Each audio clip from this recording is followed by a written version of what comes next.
बिस्मिल्लाहिर्रहमानिर्रहीम अस्सलाम वालेकुम वीवर्स। आज मैं आपसे शेयर करने जा रही हूँ आलू की कड़ी। तो यहाँ पे मैंने सबसे पहले दो दरमियानी साइज़ के प्याज की बारीक कटिंग कर ली है।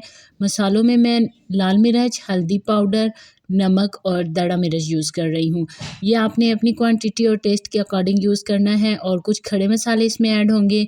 ज़ीरा है, लौंग है, काली मिर्च, दालचीनी और एक गुटी लहसुन को 2 चम्मच खुशक बारीक धनिया के साथ हम पीस लेंगे। और आलू की हमने क्यूब कटिंग कर ली है। तो हम कड़ी बनाना स्टार्ट करते हैं। तो सबसे पहले हमें घी या ऑयल की ज़रूरत है, जो भी आप यूज़ करते हैं आप उसको ऐड कर लें। प्याज जब गोल्डन होना स्टार्ट होगा तो उस टाइम पे हमने इसके अंदर कुटा हुआ खुशक धनिया और लहसुन जो है वो शामिल कर लेना है। और अभी हम इन तमाम चीज़ों को गोल्डन होने तक के लिए पकाएंगे।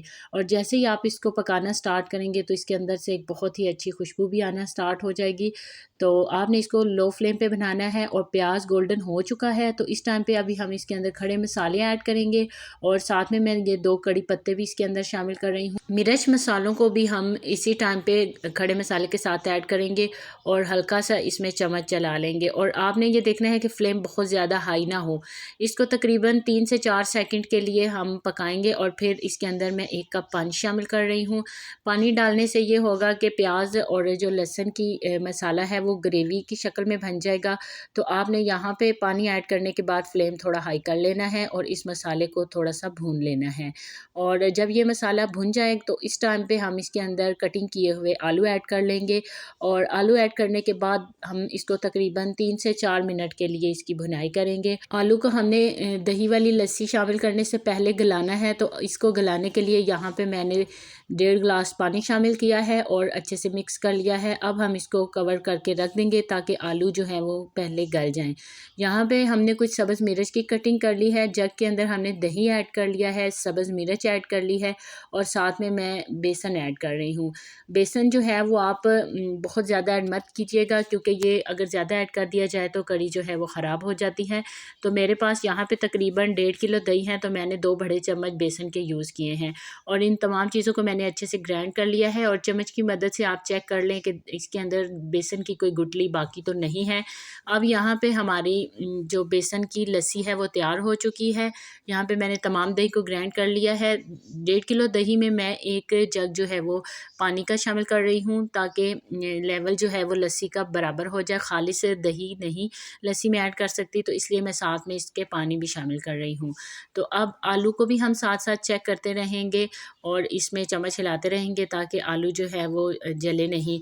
और आपने ये चेक करते रहना है कि आलू हमारा जो है नरम हो चुका है या नहीं, क्योंकि लस्सी को शामिल करने के बाद आलू जो है वो नहीं गलता। तो आपने आलू को पहले फुल पका लेना है, बिल्कुल नरम कर लेना है।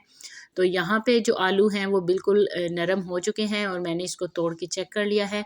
तो अब ये टाइम है कि हम इस टाइम पे अब लस्सी को ऐड करेंगे। लस्सी जब मसाले और आलू के अंदर शामिल कर दी जाएगी तो फिर हमने इसमें जब तक पहला उबाल नहीं आ जाता चम्मच को हिलाते रहना है, क्योंकि अगर कड़ी में दही ये लस्सी शामिल करने के बाद चम्मच ना चलाया जाए तो इसमें फिटकड़े बन जाते हैं और कड़ी ख़राब हो जाती है। इसलिए आपने इस बात को भूलना नहीं है। और अभी यहाँ पे कड़ी उबल चुकी है तो हम इसको कवर करके हल्की आग पे पकने के लिए छोड़ देंगे, क्योंकि ये जितना पकेगी उतना अच्छा और मज़ेदार जायका इसका बनेगा।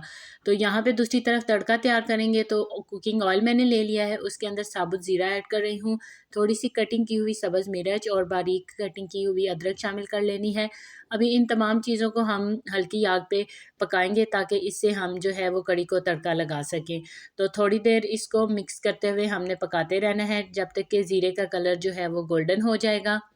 और प्यारा सा कलर लाने के लिए यहाँ पे मैंने लाल मिर्च जो है वो 2 से 3 चुटकी इसमें ऐड कर लिया है और फ्लेम को मैंने ऑफ़ कर लिया है।